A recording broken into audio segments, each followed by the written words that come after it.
Ana aka birodarlar. Maşallah mana. Birodarlarimiz mana Nodir bey akamiz, Jidarolg aka-ukalar birgalikda mana shpaklovkalarni bitirishdi maşallah. Alloh rozi bo'lsin.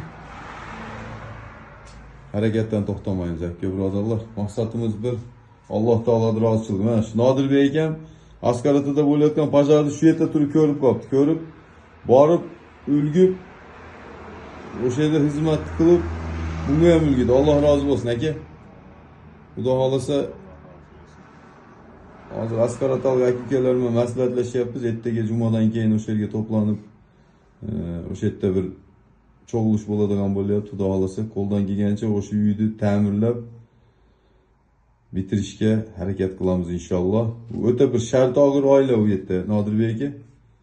Oila hukumatda ham so'zlashishda ham spiskada turadi ularchi. Ko'rdim men o'sha uydan o'zi tushunarli bo'ldi.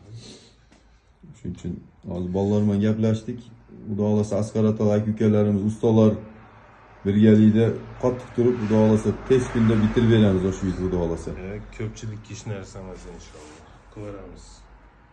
Qarab turmaydi-da. Xudo xolasa. Aka birodarlar, befarq bo'lmaylik. Qo'ldan kelgancha kelinglar, harakat qilaylik. Alloh taoloning roziligi uchun sizning ham bizda maqsad bitta, Alloh taoloning roziligi. Harakatdan to'xtamaymiz.